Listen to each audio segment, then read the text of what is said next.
Hello my fragrance friends, it's Kat and I'm back today to talk about fragrances that I had to buy after trying a sample. Now this sounds like it's a pretty common occurrence, like you buy samples for things or you get a tester set and you buy the fragrance and you're done. But I find that is probably not the most common way that I try my fragrances. I either go in store and smell them, or blind buy them, which I don't recommend, but you know, it is what it is. But the reason I thought about this video was because recently I talked about a fragrance. So this is Coquette from PERDRISÂT, I think that's how you pronounce it. Really, really passion fruit heavy fragrance. Like, oh my God, it's just, I just die every time I smell it. It is so good. Anyway, I didn't want to buy the full size blind because you can only get it online. So I ended up ordering the 2 ml sample. As soon as I opened it in the box, I was like, this I must have. I went to buy it. It was sold out. I had to wait months and months and months. Finally purchased it. So this is what has sort of sparked this video. This is just a perfect example of finding the right fragrance that you're obsessed with and then having to like follow up and buy it. So love this. It is, again, crown jewel in my collection. I'm obsessed with it. If you love passion fruit, this is a passion fruit bomb. But let's talk about some other fragrances that I have purchased in a similar way. The next most recent one, which I've only bought in the last week or so, but I've used it quite a lot, is YSL Libre. This is the original version. I did have a 2 ml sample of this. This is the Eau de Parfum. I also had a 2 ml sample of the Eau de Toilette, which is a lot lighter. It's got a tea note in it, so it smells a little bit more green, I suppose. I really like this one. There's lavender. There's a bit of freshness in the opening with some citrus, but ultimately it dries down to sort of like this really well-balanced aromatic vanilla scent. So I think this is a really nicely balanced one. I did talk about this in my monthly recap, talking about how I wanted to get it because it layers really nicely over another fragrance that I have that I don't really love. So I did end up buying this one, but I bought it after using up the sample. So again, I have my eyes on this range. I want to try more. People keep suggesting more. I have tried the Intense. I really like it. I'm looking into buying more. It is what it is. But this one was, as soon as I started getting a couple of days of regular use out of it, I was like, oh, I want to add this to my collection, which I did. It's not as sort of like amazing and as unique as this. This to me is, again, something that is irreplaceable. This one, I think you can find a few fragrances that give a similar vibe, but it's very, very nice. Another fragrance I bought after using up a 2 ml sample was Akro Bake. So this is a very popular one. It is the most popular Akro fragrance. It is very, very strong citrus in the opening and then fades down to more of a sort of, I don't even know what the notes are, but it's a little bit more sort of cakey, not just straight up vanilla. I really like this, but I find that I don't know what it is. I feel like I burnt through the 2 ml sample, and as soon as I'd finished it, I'm like, okay, I need it. Once this is on sale, you got to pick it up, because if you burnt through the sample, you're going to use this a lot. I don't find I use it as much as I thought I would. I don't know why, but I still really like it. So yeah, interesting. Speaking of vanillas, I do have the Jovoy Fire at Will. This is an expensive fragrance. This is pretty much a vanilla fragrance. There is some sort of like ambery notes to it, so it's a little bit of a warm vanilla, but pretty much it's a straight up vanilla. Now, I had a sample of this and I was like, this, because I bought a bunch of little decants and I bought a bunch of ones with vanilla notes in it. And out of all of them, Fire at Will was my favorite one. It lasted really well. It wore down really beautifully. Everything about it I really liked. So when, again, I saw this available, I was like, I will buy it. And then when I got it, I didn't like it. I was like, what is it? It smells a bit artificial. Smells like that doll, that plasticky sort of vanilla doll smell. And then I think I realized that what it just needed to do was macerate a bit. I think it's getting darker in the color and it's now smelling a lot more like true vanilla rather than that plasticky vanilla. So I was, when I bought this, a little bit disappointed, and I'm like, I spent so much money, and how did the sample do me wrong? But I think it's just a matter of letting your fragrances age a little bit if they're not sort of living up to what you expected. So I really like this now. I should actually use it a lot more, but it's your beautiful sort of like really classic vanilla fragrance. When I started getting into gourmands, Bianco Latte was sort of everywhere, like shoved down your throat. So I bought a sample of that, and I also bought a sample of Eclaire from Lattafa. Now, ignore the fact that I've lost my lid behind my chest of drawers and I can't be bothered moving it to find the lid. This is actually really annoying because I pick it up on my fragrance tray and I pick it up by the lid, and this one just always falls. Anyway, the lid came off. It is what it is. I tried this compared to Bianco Latte, and I have to say the dry down of Bianco Latte is a lot nicer. This is inspired by or a dupe. The reason why I ended up buying this one instead of the original was that has a really strong, I think it's coumarin, which to me, my nose smelled really strongly of almond. So it was a little bit nauseating. So Bianco Latte, I loved the dry down. I loved how like long lasting it was. Really, really beautiful. This sort of warm, cozy, vanilla-y vibe. But the first few hours I found really like off-putting and just clashed with my skin chemistry. So I ended up instead buying Eclaire, which is very similar, but less of that almondy note. Now, do I wear this often?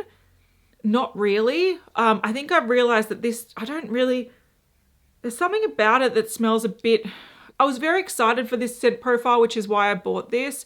But looking back, I still feel like this has a little bit of that coumarin note in it. Wasn't as harsh and annoying as with the original, but it does put me off wearing it a little bit. I have started layering it a little bit. I'm in winter, so it's like a good time to get use out of it, which is why it's missing a lid at the moment. But this is probably one of my, again, alongside something like this. Loved the idea of them, used up the samples, but in reality, I'm not using them as much as I thought I would. So yeah, there's that. I bought a sample of the Jousset Le Gourmand, which is very interesting. Now, again, this is very seasonal, so I would not put this anywhere near me in hot weather.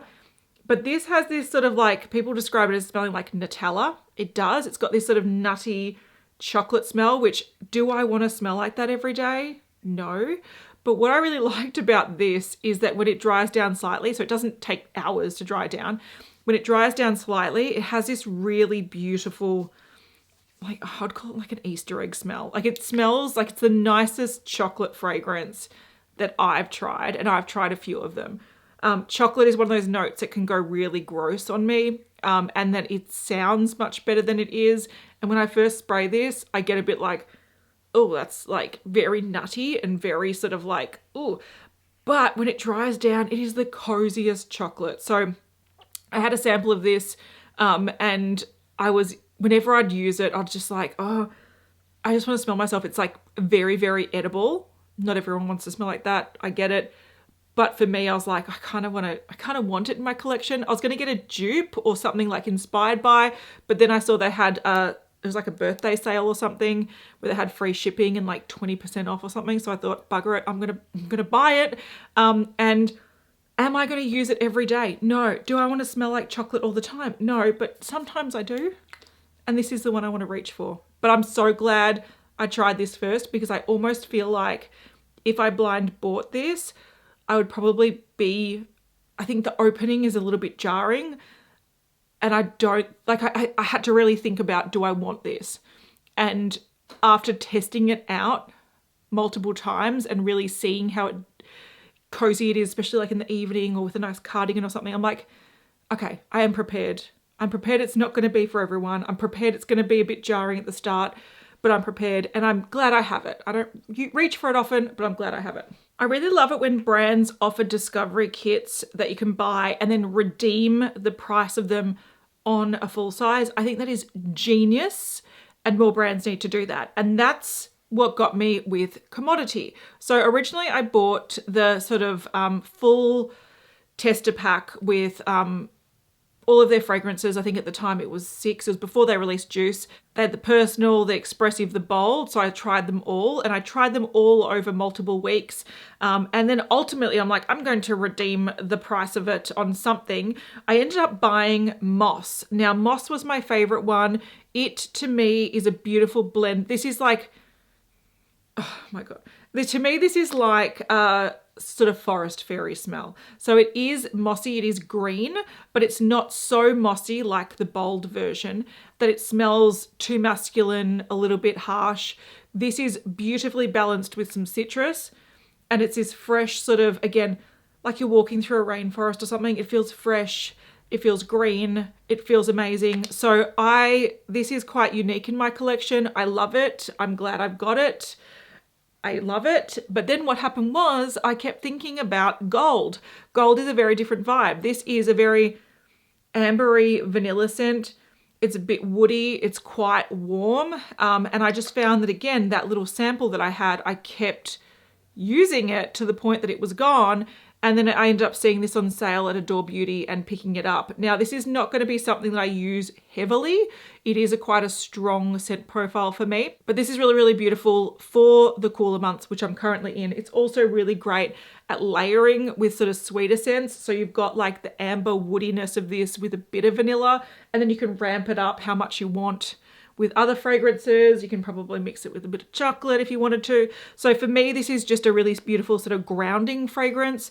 And again, I'm not reaching for it heaps, but it did fill sort of a gap in my collection, and really love it. The next 3 fragrances I actually bought off the back of using a 10 ml travel size. So the first one I want to talk about is Juliette Has a Gun, Not a Perfume. This, I got a 10 ml travel size in an advent calendar, used it up, and then straight away bought it. I love this fragrance. I really love it, and it layers really nicely. I've heard people describe it as being like the MSG of fragrances. If you want to like enhance a fragrance, you put this underneath it and it sort of just adds a different layer, which I agree. Now, I, for the longest time, exclusively used this, mainly when I was pregnant or just after having a baby, because when you're pregnant, your sense of smell is a lot more heightened. So really strong fragrances can be quite nauseating, but also then when you've got a baby, you don't want to bombard them with heaps of fragrance. So I found that this, which is like, to me, a clean musk body scent, worked really, really nicely. So I used up a whole 10 ml. I ended up getting another 10 ml with a gifted with purchase after buying this. I've used up that since. So I've used 2 travel sizes of this, and I keep using this. I don't even know where it's up to. It's actually not super used down despite how much I used it, because I didn't like over apply this. But this is such a cozy scent. So on days where I'm like, I don't want anything loud, I don't want my fragrance to be a personality, this is what I reach for, and I love it. And yeah, I think if I smelt this in store, I wouldn't have been all that interested in it. But I think having the 10 ml and seeing how often I used it and how it's this really sort of subdued, beautiful, musky scent on me, I had to buy the full size, and no regrets. I love it. I did the same thing with Floral Street. This is Sunflower Pop. Now, this is one that I'm currently panning. This is a beautiful, fruity, passion fruit, like it's like a beautiful drink, like a nice mocktail or something.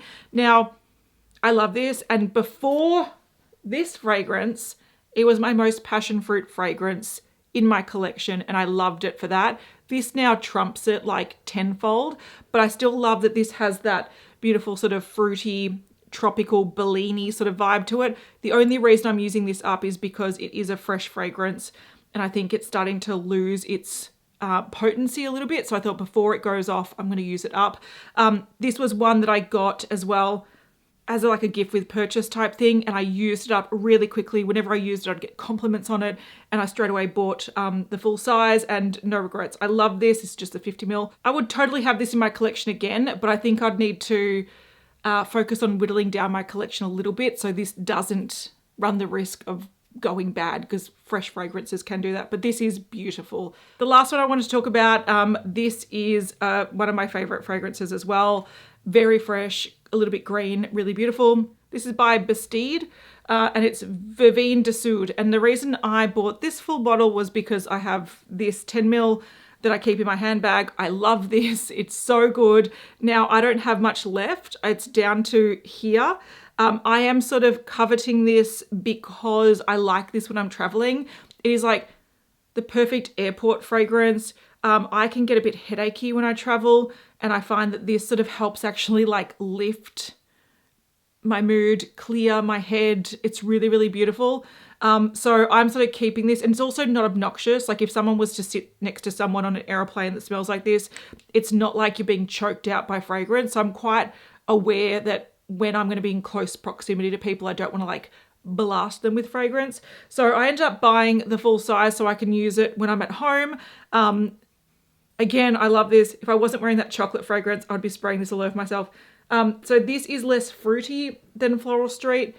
This is just a lot, there's mint elements to it. It's definitely citrusy. It's a little bit green. It's very fresh, almost gives like an aquatic vibe. I do think I'll have this fragrance in my collection forever. And even if I use this up, I'll buy another one. I'm also tempted that even if I use this up, I'll buy another travel one because I love having it as a travel fragrance. This is just an easy go-to. My only sort of downside to this is it doesn't last all day. So having this is also really handy. Apply this in the morning, apply this in the afternoon if you're out and about. So yeah, that's the one downside to this, but otherwise it's the most beautiful fragrance. Beautiful. So those are the fragrances that on the top of my head anyway, I can think of that I bought because of using up a sample size or using up a travel size. And then I liked it so much, so I decided to buy the full bottle. To be fair, I thought there'd be more, and that maybe there are a few in my collection that I've forgotten about, but realistically, I think I'm more of a fan of going in store and trying something. I think this is more effective at trying something over a few days and really seeing if you like it. And to be fair, if I did that with more of my fragrances, there's a lot of them I wouldn't have purchased. So I think this is probably the best way to try a fragrance. But in reality, coming across the samples, buying a sampler set, buying decants from websites, it can be quite costly or annoying to find that right fragrance. So I can understand why people just instead blind buy, which is what I sometimes do. But yeah, really effective way at seeing if a fragrance works for you over a few days in different climates. Just to see if it's something that's worth investing in. Thank you so much for watching. I'll have all the products listed in the description box if you want to check them out, and I'll see you in the next one. Bye.